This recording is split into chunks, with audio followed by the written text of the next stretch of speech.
ग्राम रखी निज क्षमता को अपव्यवहार करी चलाई देशी मद रंधा कारबार।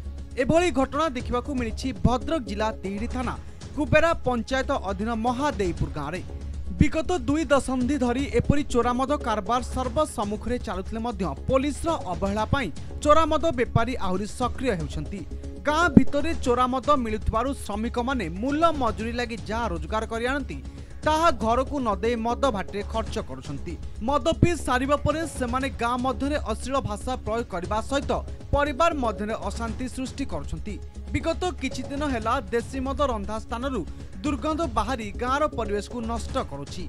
खाली सेतिक नुहे सकाळ और संध्या समय लोके घर बाहर ठीक भावुना जहाँ फल चोरामद कारबार तथा देशी मद भाटी को विरोध कर थानार द्वारस्थ होती गाँर शताधिक महिला। सूचना अनुसार तिहिड़ी थाना कार्यरत ग्रामरक्षी परमेश्वर जेना निजर 2 स्त्री द्वारा एपरी मद भाटी चलाइथिबा महिला माने अभियोग करछंती। चलित मास 16 तारिख रे प्रथम अभियोग करथिले मध्य 19 तारिख रे द्वितीय थर पई थाना रे अभियोग करछंती एई महिला माने। हेले थाना रे अभियोग होइथिबा जानिबा परे ग्रामरक्षी गाँर महिला मानकु धमक चमक देइथिबा जणा पड़िछि। तेबे महिला मानकु कौनसी न्याय न मिलिबारु गाँव में तीव्र असंतोष प्रकाश पाई। गाँवर महिला माने ग्राम देवती को साक्षी रखी मद कारबार संपूर्ण बंद करने लगी शपथ नहीं जना पड़ी। दिनकू दिन गाँव में चोरामद कारबार संपूर्ण बंद करने पर्यंत अभियान जारी रहिबे बोली महिला माने कहछंती। एने महिला माने बारंबार थाना रे अभियोग करथिले मध्य ग्रामरक्षी विरोध में पुलिस कौनसी पदक्षेप नहीं नथिबा जणा पड़िछि। तेबे रक्षक होई भक्षक साजिथिबा तिहिड़ी पुलिस प्रति महिला मानक आस्था तुटिबार लागिछि। तुरंत मद कारबार बंद करा न गले आगामी दिन में भयंकर आंदोलन हेबो बोली महिला माने चेतावनी दैछंती। कौन दिन दिन आप अभियोग बारंबार होची से बाबद कौन केतोटा गला कहीं अभियोग आप बाबद होची आम भी आश्चर्य होचु जे आम तो जहाँ थाना नियम एगु लगी 4 थर से आइले। आज्ञा मुझे आप आसतु मो घर को आसिक देखो आज्ञा मुझे गोटे आपको कौच शुणु आप रेकर्डिंग कर रखु एक आप पारे डिक्लेयर करेंगे मु सर्विस कर शुणु किसी दिन तले 10-12 वर्ष हो मोर गोटे प्रथम स्त्री थी बुझे ना मो ऊपर पलैगला बुझे पलि तो बाप जाए रहा मो कभी आसले मुझे सेकेंड मैरेज कर सेकेंड मैरेज कर सी जाए पेट पोषिया नहीं सी तार कौन कर मु मो चाकरी व्यस्त सी ता कम व्यस्त सी आज्ञा सी तार जब जेकोसी बेपार कर मद बेपार करू अबकारी बेपार जहाँ कर करुच्ची छाड़ी भी मुझे बहुत थर मना कर धंदा तो तू करनी और आपको मना कर माँ को मना कर तू धंदा करनी मुझे अच्छी मुझे पुलिस वाला डाक बहुत थर भी धरे जेहतु मुझे पुलिस चाकरी कर सब आड़े धरती भी धरे कथाटा टपिकटा सेठी नुह टपिक है जदि आप बह विच्छेद होता तेणु मु गोटे कथा जब बह विच्छेद होता ताहले आम आप कथा को एकमत होते जे आप से स्त्री नुह गला। द्वितीय कथा प्रथम स्त्री कथा आप कहले मु एकमत। द्वितीय स्त्री जो आप घरे अच्छी जोटा गुड़ टीण को लेकिन जो बद हो गत काल पहरदिन होती से गुड़ टीण सेटिकी जाऊँगी ताने प्रथम स्त्री द्वितीय मुझे कही सारे आप कथा मुझे शुणिली जे गुड़ टीण गोटे परिवार में गोटे टीण गुड़ आवश्यक नाला बेले टीण टीण गुड़ आप द्वितीय स्त्री आसूची और द्वितीय स्त्री मध्यम प्रथम स्त्री कतिक आसुथार ग्रामवासी अभियोग और फोटो कॉपी दाखल होची।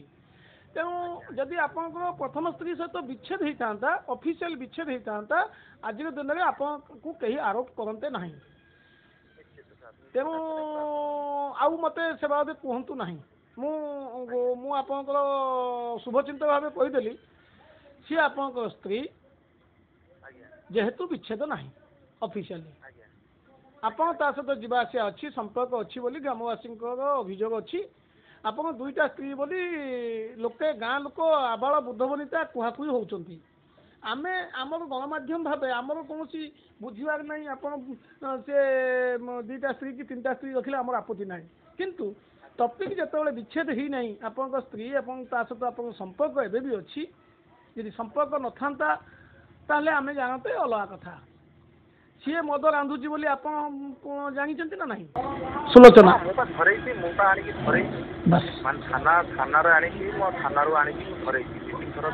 किंतु ता सहित जेहेतु संपर्क अच्छी आपन को दायी करा जाउची ଏବେ ଉପାୟ ଆପଣ ଚିନ୍ତା କରିବେ ଆଇଦର ତାକୁ ଯଦି ବନ୍ଦ କରିଦେବେ ଆପଣ ବାବଦରେ କେହି ଅଭିଯୋଗ ଆଉ କରିବେନି।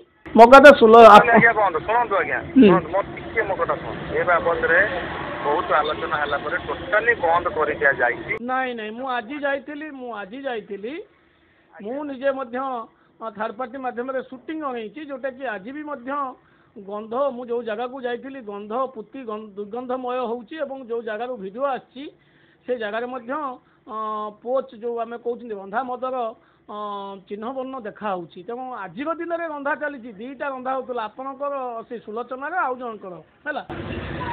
ତେଣୁ ଆପଣ ଯୋଉଟା କହିଲେ ଠିକ୍ କିନ୍ତୁ ସିଏ ବନ୍ଦ କରିଦେଇଛନ୍ତି। ମୁଁ ତାକୁ ସେଠିକି ଯାଉନି ଶୁଣନ୍ତୁ ମୁଁ ତାକୁ ସେଠିକି ଯାଉନି ତାଙ୍କୁ ମୁଁ ଟୋଟାଲି ଆମର ଏଇ କେସ୍ ଆସିଲେ ମୁଁ ତାଙ୍କୁ କହିଦେଇଛି ତମେ ଯିଏ ଯାହା କରିବ ସେ ତାର ପାଇବ ସେ ତାର ନିଜ ଦଣ୍ଡ ନିଜେ ଭୋଗିବ। ମୁଁ ତାଙ୍କୁ ଫେର ବି ମୁଁ କହିଦେଇଛି ଏ ଜିନିଷ ଟୋଟାଲି ତମେ ନିଲ୍ କରିଦିଅ ଆଉ କେବେ ସ୍ୱପ୍ନରେ ଭାବିବନି ଏ ଧନ୍ଦା କରିବା ପାଇଁ କାରଣ ଗାଁ ଦୂଷିତ ହେଉଛି।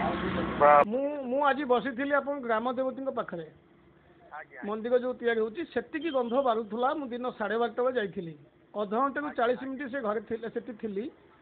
ଆପଣ ଘରଟା ସେ ପାଖରେ ସେ ସୁଲୋଚନା ଘରଟା ସେ ପାଖରେ ଯେଉଁ ଗନ୍ଧ ଆସୁଥିଲା ଏଟାକୁ କେହି କେବେ ବରଦାସ୍ତ କରିପାରିବ ନାହିଁ। କିନ୍ତୁ ଆପଣ ମୋତେ କହୁଛନ୍ତି ମଦରନ୍ଧା ବନ୍ଦ ଅଛି। ମଦରନ୍ଧା ବନ୍ଦ ଥିଲେ ତ ଗନ୍ଧ ଆସିବନି। ମଦରନ୍ଧା ହେଉଛି ରାତି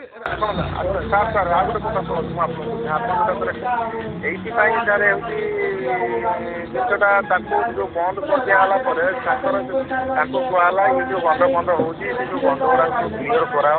ସେ କହୁଛନ୍ତି ତାକୁ ବି ସେ କଥା ପଚରା ହେଇଥିଲା। ସେ କହୁଛନ୍ତି ଆମେ ଯେଉଁ ଆଗରୁ ତ କରୁଥିଲୁ ଯେଉଁ ଯାଇକି ନାଳରେ ରହିଛି ସେ ନାଳ ପ୍ୟାଣ୍ଟ ଗୁଡ଼ାକ ଆସୁଛି ତାଙ୍କ କହିବା କଥା। ହଁ ଫିନାଇଲ ବ୍ଲିଚିଂ ପକେଇକି କରନ୍ତୁ ଶୁଣନ୍ତୁ ସବୁ ପରେ ସେମାନେ ବ୍ଲିଚିଂ ଆଣିଛନ୍ତି ସେମାନେ କ'ଣ ଆଜି ମଗେଇଛନ୍ତି ବ୍ଲିଚିଂ ମଗେଇଛନ୍ତି କ'ଣ 25 କିଲୋ ବ୍ଲିଚିଂ ମଗେଇଛନ୍ତି ପକେଇବେ ବୋଲି କହିଲେ ଆମେ ଗନ୍ଧ ଫନ୍ଧ ହ୍ୟାଣ୍ଡ କିଛି ରଖିବୁ ନାହିଁ କୌଣସି ଲେସ୍ ଆମର ରହିବ ନାହିଁ ଏଠି। ଯଦି ଇନକେସ୍ କୌଣସି ଦିନ ଆସିକି ଅବକାରୀ ବାଲା କି ଥାନା ବାଲା ଧରନ୍ତି ତାହେଲେ ଆମେ ନିଜେ ଯାଇକି ସରେଣ୍ଡର କରିବୁ ଯେ ହଁ ଆମେ ବ୍ୟବହାର କରୁଛୁ। ମୋ କହିବା କଥା ମୁଁ ବି ତାକୁ ଏକଥା କହିଛି ଯଦି ତମେ କହୁଛ ନା ଇନକେସ୍ ମୁଁ ଖବର ପାଇବି ତମେ କରୁଛ ତମେ କହିବା ପୂର୍ବରୁ ଗ୍ରାମବାସୀ କହିବା ପୂର୍ବରୁ ମୁଁ ଅବକାରୀ ବାଲା ମୁଁ ମଦ ବାଲାକୁ ମୁଁ ଥାନା ବାଲାକୁ ଆଣିକି ମୁଁ ନିଜେ ମୋ କହିବା କଥା ଯଦି ଆପଣ ଗ୍ରାମରକ୍ଷୀ ହେଇନଥାନ୍ତେ ଯଦି ଗ୍ରାମରକ୍ଷୀ ଆପଣ ନ ହେଇଥାନ୍ତେ ଏ ଅଭିଯୋଗ କେତେ କ'ଣ ଏମିତି ହେଉଛି ଯେହେତୁ ଗ୍ରାମରକ୍ଷୀ ପୋଲିସ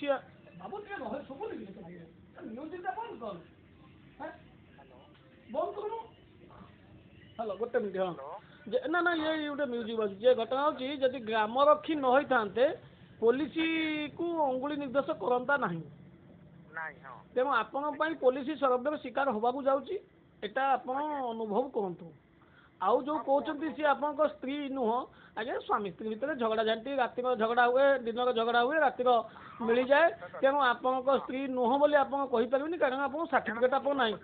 ମୁଁ ତ ନୁହେଁ ବୋଲି କହିନି ମୁଁ କହିଲି 10-12 ବର୍ଷ ହେଲା ସେ ମୋ ଘରୁ ପଳେଇ ଯାଇ ବାପରେ ରହୁଛି ପଳେଇ ଯାଇଥାଇପାରେ କିନ୍ତୁ ଆପଣଙ୍କର ସମ୍ପର୍କ ଅଛି ନାଇଁ ଆପଣଙ୍କର ଅଛି ସମ୍ପର୍କ ଅଛି ବିଚ୍ଛେଦ ହେଇନି ସମ୍ପର୍କ ଆମର ବିଚ୍ଛେଦ ହେଇନି। ଭାଷଇଲା କଥା ଆପଣଙ୍କ ସ୍ତ୍ରୀ ସେ ଯୋଉଠି କହିଲେ ବି ସ୍ତ୍ରୀ ଆପଣଙ୍କର ନା ଆଉ ଭାଷଇଲା କଥା ମୁଁ ଆପଣଙ୍କୁ ପ୍ରତିଶ୍ରୁତି ଦେଲି ଯଦି ଇନକେସ୍ ଫର୍ଦର ଏ ପରଷ୍ଟେପ୍ର ଯଦି ସେ ଏ ବ୍ୟବସାୟ ଆରମ୍ଭ କରେ ଆପଣଙ୍କୁ ମୁଁ ଆଗେ ଜଣେଇବି। ହଉ ଠିକ୍ ଅଛି କାଲି ପୋଲିସ ଡାକିଛି ଆପଣଙ୍କୁ ସୁଲୋଚନା କେମିତି ଡକେଇଛି ବୋଲି ମୁଁ ଆବାସ ପାଉଛି କ'ଣ କେତେ ହଁ ଆମର ସିଏ ଗୋଟେ ହେଇଥିଲା କ'ଣ ମୁଁ କହୁଛି ଆପଣଙ୍କୁ ବି କହିଦେଉଛି ଯେ ଆପଣ ଯେହେତୁ ସାମ୍ବାଦିକ ମୁଁ ବି ଆପଣଙ୍କ ନମ୍ବର ବି ରଖିବି ବହୁତ ସମୟ ମୋର ବି କାମ ଦେବ ମୁଁ ବି ଆପଣଙ୍କୁ କହିଦେଉଛି କ'ଣ ସେ ଆମର ପୋଲିସ ଡାକିବାର କ'ଣ ଘାଟ କଥା ମୁଁ ମୂଳ ଘଟଣା କହୁଛି ମୁଁ ଠାକୁରଙ୍କୁ ଧୁଆଇ ଦେଇ କହୁଛି ଆପଣ ମୁଖ୍ୟ କଥା ହେଉଛି କ'ଣ ଏଇ ଯେଉଁ ମଦ ବିରୁଦ୍ଧ କରିବା ପାଇଁ ସର୍ବପ୍ରଥମେ ମୁଁ ଠାକୁରଙ୍କୁ ଧୁଆଇ ଦେଇ କହୁଛି ଆପଣ ପଚାରିକି ବୁଝିପାରିବେ ମୁଁ ଏକତ୍ରିତ ମୁଁ କରିଥିଲି ଆପଣ ଜାଣିନାହାନ୍ତି ମୁଁ ଗାଁ ପାଇଁ ବହୁତ କିଛି କରେ ଆପଣ ପଚାରିକି ବୁଝିପାରିବେ ମୁଁ ଆଗେ ଏକତ୍ରିତ ସବୁ ସ୍ତ୍ରୀ ଲୋକମାନଙ୍କୁ ଏକତ୍ରିତ କରିକି ଗୋଟେ ଡାକି ଗୋଟେ ମିଟିଂ କରେ ଏଇ ରିକ୍ସାରେ 5-7 ଦିନ ପୂର୍ବର କଥା ମୁଁ କହୁଛି ସେମାନଙ୍କୁ କହିଲି ମୋର ଆପ୍ଲିକେସନ ଲେଖି ଗାଁ ସାରା ସବୁ ସ୍ତ୍ରୀ ଲୋକମାନଙ୍କୁ ସମସ୍ତଙ୍କ ଘରେ ବସି ସାଇନ୍ କରା ସେଟା ବି ହେଲା। ହେଇସାରିଲା ପରେ ଯୋଉ ଦିନ ଆମର ଥାନାରେ ଯାଇ କମ୍ପ୍ଲେନ୍ ଦେବା କଥା ସତ କଥା କରି କହୁଛି ସେଦିନ ମୋର ଗୋଟେ ମାନେ ଆମର ସେ ଗୋଟେ ସାଙ୍ଗସାଥି ଗୋଟେ ବାହାଘର ପଡ଼ିଗଲା ମୁଁ ଦୂରକୁ ପଳେଇଗଲି ବାହାଘର ଯୋଉଟାକି ମୋର ମୋବାଇଲ ଚାର୍ଜ ନଥିଲା ସେମାନେ ମୋତେ ଟ୍ରାଏ ବି କରିଛନ୍ତି ଏବଂ ମୋ ମୋବାଇଲ ଲାଗିନାହିଁ କଥା ହେଉଛି ଏଠି ତାପରେ ସେମାନେ ଭାବିଲେ କ'ଣ ମୁଁ ଜାଣିନି ଅବଶ୍ୟ। ଛାଡ଼ନ୍ତୁ ସବୁ ଶୁଣନ୍ତୁ ସବୁ ପରେ ଆପଣଙ୍କୁ ଡକା ମେନ୍ କଥାଟା ରହିଲା ସାର୍ ଆମର ଥାନାର ଯୋଉ ଆପ୍ଲିକେସନ ହେଇଛି ଏଇଟା ଆପ୍ଲିକେସନ ହେଇଛି ଯୋଉଟା କି ସେମାନେ ଯାଇକି ଥାନାରେ କମ୍ପ୍ଲେନ୍ କରିଛନ୍ତି। ଆମ ଗାଁରେ ଗୋଟେ ଟୋକା ସେ ଆମର ଯିଏ ଆମର ସେ ଆସୁଛି ଅଛି ତା ଭାଇ ସେ ମୁଁ ତାଙ୍କୁ କହିଛି ଯେ ସିଏ ଆସୁ ଖରାପ କରିକି କହିଛି କିନ୍ତୁ ମୁଁ ଏ ବିଷୟରେ କିଛି ଜାଣିନି କି ମୁଁ ସେ ପିଲା ସହିତ କିଛି କଥା ହେଇନି। ଆମକୁ ଯଦି କହିବା ମୁଁ ସେ ପିଲାକୁ ଡାକିନି। ତାପରେ ସେଉଠୁ ଆସିଲା ପରେ ମୁଁ ଘରକୁ ଆସିକି ପହଞ୍ଚିଲା ପରେ ସିଏ ସେଉଠୁ କଥା କୁହାଯାଇ ହେଲା ମୁଁ ଘର କଲେ ତୁ ଏମିତି କହିଛି କିନ୍ତୁ ଏମିତି କିଛି ମୁଁ ତ କହିନି। ଏବଂ ଯୋଉ ଲୋକ କତର ଏ କଥା ବାହାରିଥିଲା ସିଏ ଆମର ସେ ଆସୁଛି ମୁଁ ସେଇଆ ତା କତିକି ଗଲି। ମୁଁ ତାକୁ ଯାଇ କହିଲି ମୁଁ ରାଣ୍ଡି ବେଟି କହୁଥିଲି ବୋଲି ତମକୁ କହିଲା କି ଏଇ ହେଉଛି କଥା। ସେଉଠୁ ସିଏ ଜିନିଷଟା ଛାଡ଼ିଦେଲେ ତୁ ଆମକୁ ରାଣ୍ଡି ବେଟି ମୁଁ ନା ମୁଁ ତମକୁ ରାଣ୍ଡି ବେଟି କହୁଥିଲି ବୋଲି ତମେ କହିଛ କାହାକୁ ନା ତମକୁ ମୁଁ କହିଥିଲି ବୋଲି ତମକୁ ଚାଲନ୍ତୁ ସେ ବ୍ୟକ୍ତି ଶୁଣନ୍ତୁ ବ୍ୟକ୍ତିଗତ କଥା ମୁଁ ପୁରେଇବାକୁ ଚାହୁଁନି ଖାଲି ଏତିକି କହିବାକୁ ଚାହୁଁଛି। ଶୁଣନ୍ତୁ ମୁଁ ଆପଣଙ୍କୁ ଗୋଟିଏ କଥା କହିବାକୁ ଚାହେଁ ଯେ ଯୋଉ ଗୁଡ଼କୁ ନେଇକି ବିବାଦ ଆଲୋଚନା ଚାଲିଛି ଗୁଡ଼ ଜଣେ ଏତେ ଆଣିବାର କାରଣ କ'ଣ ହେଇପାରେ ଏ କଥାଟା ସାମ୍ବାଦିକ ଜଣେ ବୁଝିପାରିବ। ଗୁଡ଼ଟା ମଦ ରନ୍ଧା ହୁଏ। ଆପଣ ଦ୍ୱିତୀୟ ସ୍ତ୍ରୀ ଗୁଡ଼ କିଣୁଛି ଏବଂ ଆପଣଙ୍କ ବାପା ଠିଆ ହେଇଥିବାର ଫଟୋ ଆପଣ ସୁଲୋଚନାର ବାପା ଠିଆ ହେଇଥିବାର ଫଟୋ ଗୁଡ଼ ଡବା ଆମର ହସ୍ତଗତ ହେଇଛି। ଆପଣ ମନା କରିପାରନ୍ତି ଆମେ ଆପଣଙ୍କୁ ବାଧ୍ୟ କରୁନୁ। ମନା କରୁନି ଶୁଣନ୍ତୁ ମୁଁ ଆପଣଙ୍କୁ କହୁଥିଲି ମୁଁ ମନା କରୁନାହିଁ ମୁଁ କହୁଛି ଆପଣଙ୍କୁ ଶୁଣିଥାନ୍ତୁ ସେ ଯୋଉ ମୁଁ ଆପଣଙ୍କୁ ପୁରା ପର୍ଟିକୁଲାର ଯୋଉ ଗୁଡ଼ କଥା ଯୋଉ ହେଲା ଆମର ଗୋଟେ ବନ୍ଧୁବାନ୍ଧବ ଅଛି କୋଉଠି ଆମର ସେ ଗୁଡ଼ ସେମାନେ ଆଖୁ ଚାଷ କରନ୍ତି। ମୁଁ ସତ କଥା କରିବି ଆଖୁ ଚାଷ କରନ୍ତି ତାଙ୍କର ଗୁଡ଼ ଆଖୁ ଚାଷ ମାନେ ଗୁଡ଼ ସେମାନଙ୍କର ସିଏ କ'ଣ ଆଣିକି ରାତିରେ ଗୋଟେ ଗୁଡ଼ ଆମର ବିଲବାଟ ତାଙ୍କ ଇଟାଗଡ଼ି ଗୋଟେ ଗାଁ ଅଛି ବିଲବାଟ ସିଏ କ'ଣ ଆଣିକି ଗୋଟେ ଗୁଡ଼ ରଖିଦେଇ ଯାଇଥିଲେ କହିଲେ ସେଠିକି ସିଏ କହିଥିଲେ ନେଇଯିବେ। ତାମାନେ ପ୍ରଥମ ସ୍ତ୍ରୀ କତିକୁ ପ୍ରଥମ ସ୍ତ୍ରୀ କତିକୁ ଦ୍ୱିତୀୟ ସ୍ତ୍ରୀ କତିକି ଯେତେବେଳେ ଗଲା ତେଣୁ ଲୋକ କ'ଣ ଭାବିବେ ଏଇଟା ମୁଁ ତ ଅସ୍ୱୀକାର କରୁନି। ମୁଁ ଶୁଣନ୍ତୁ ମୁଁ ସେଦିନ ଥାନାରେ ଡ୍ୟୁଟିରେ ଥିଲି ମୁଁ ଏ ବିଷୟରେ କିଛି ଜାଣିନାହିଁ। ସିଏ କ'ଣ ଆଣିକି ରଖିଦେଇ ଯାଇଥିଲା ତାପରେ ସିଏ କ'ଣ ଆମ କୋଉ ରଖିଥିଲା ଯାହା ଯୋଉ ଆଣିକି ରଖିଦେଇ ଯାଇଥିଲା ଆଉ କିଏ ଗୋଟେ ଆସିନଥିଲା ଏ ବିଷୟରେ ମୁଁ ଟୋଟାଲ ଜାଣିନି କିଏ ଆସି। ଠିକ୍ ଅଛି ସବୁ ପରେ ଗୋଟିଏ କଥା ଯେତେବେଳେ ଗ୍ରାମବାସୀଙ୍କ କହିବା ମୁତାବକ ଯେ ଗୁଡ଼ ଯେତେବେଳେ ଦ୍ୱିତୀୟ ସ୍ତ୍ରୀ କତିରେ ରହିଲା ଏବଂ ପରେ ପ୍ରଥମ ସ୍ତ୍ରୀ କତିକି ଗଲା ସୁଲୋଚନା କତିକି ଗୁଡ଼ଟା ସାଧାରଣତଃ ମଦ ରନ୍ଧା ହୁଏ। କେହି କେବେ ଗୋଟେ ଟିଣ ବାସ୍ ମୋ ଘରେ 7 ଜଣ ପରିବାର ଲୋକ ଗୁଡ଼ ଆମେ ଯେତେବେଳେ କିଣୁ ପୂଜା ପର୍ବରେ କିଲେ 2 କିଲୋ ନହେଲେ ପିଠାପଣାରେ 3 କିଲୋ ଏଇ ଯେଉଁ ପୋଡ଼ ପିଠା ହୁଏ ନହେଲେ ସାଧାରଣତଃ ମୁଁ ଆମ କିଲେ ଗୁଡ଼ ନେଇଗଲେ 3 ମାସ ପଳେଇଯାଏ ଖଟେଇ କୋଉଠି ହବ। ତେଣୁ ଏଟାକୁ ଆପଣ ସୁଚିନ୍ତିତ ଚିନ୍ତାଧାରା ନେଇ ମଦ ଆପଣଙ୍କ ଗାଁରେ ବନ୍ଦ ହେବାର ଆବଶ୍ୟକତା କେମିତି ଅଛି ଆପଣ ଚିନ୍ତା କରନ୍ତୁ। ଓକେ ବାଦ ବାକି ଆମେ ପରେ କଥା ହେବା। ଆଜି ସେମାନେ ଥାନାକୁ ଆସିଥିଲେ ସନ୍ଧ୍ୟାବେଳେ ଫେରିକି ଯାଇଛନ୍ତି ଏବଂ ଆସନ୍ତାକାଲି ପୋଲିସ କହିଛି ଅପରପକ୍ଷକୁ ଡକା ହେଇଛି ଅପରପକ୍ଷ ଆସିଲେ ଗୋଟେ ନିଷ୍ପତ୍ତି ନିଆଯିବ। ତେଣୁ ଆସନ୍ତାକାଲି ନିଷ୍ପତ୍ତିଟା କେମିତି ନେବେ ମୁଁ ଆପଣଙ୍କୁ ଏ କଥା ଦେଉଛି ଆପଣଙ୍କ ମତାମତ ମୋର ମତାମତ ଆପଣଙ୍କ ମୋ ଗାଁର ମତାମତ ମୋର ମତାମତ ଗାଁ ଯାହା ନିଷ୍ପତ୍ତି କରିବେ ମୋର କ୍ଷେତ୍ର ହଁ ଏବଂ ମୁଁ ଗାଁ ଲୋକଙ୍କୁ ସହଯୋଗ ସହଯୋଗ କରିବା ଲାଗି ରେଡି। ତ ଏଠି ସାର୍ ବନ୍ଦ କରନ୍ତୁ ଆମେ ଚାହୁଁଛୁ ବଡ଼ ଆମେ 10 ଜଣ ମା ବାହାରିଛୁ ଫଣ୍ଡକୁ ପୁଲିସର ଏକତାଲା ଥାନାରେ ଦେଇଛୁ ସେ କିଛି ରିକ୍ସ ନେଉନାହାନ୍ତି। ଆମେ ଚାହୁଁଛୁ ଆମ ଗାଁ ସୁରକ୍ଷିତ ଆମ ପିଲାମାନେ ପାଠ ପଢ଼ି ପାରୁନାହାନ୍ତି ଗ୍ରାମ ରଖି କିଛି ବି ବୁଝୁନାହାନ୍ତି ତା ଆଗ ସ୍ତ୍ରୀ କି ସିଏ ସହଯୋଗ କରୁଛି ପଛ ସ୍ତ୍ରୀ କତିରେ ଗୁଡ଼ ଗାଡ଼ି ଜବତ କରିବାରୁ ମୋ ସ୍ୱାମୀ କି ସିଏ ରେପ୍ କେସରେ ପକେଇବାକୁ ଧମକ ବି ଏମିତି ଦେଉଛି ଥାନାରେ ବି ଜଣଉଛି। ମୁଁ ଚାହୁଁଛି କି ସାର୍ ଆମେ କାନି ପତେଇକି ଭିକ ମାଗୁଛୁ ଆପଣଙ୍କ ପାଖରେ ଅନୁରୋଧ କରୁଛୁ ମଦ ବନ୍ଦ ହଉ। ଦୁର୍ଗନ୍ଧ ସାରା ହଉଛି ଆମେ ଗାଁର ଛୁଆ ପିଲା ଧରିକି ଆମେ ରହିପାରୁନୁ। ତିହିଡ଼ିରୁ ସଞ୍ଜୟ ଦାସ କୋଣାର୍କ ନ୍ୟୁଜ୍।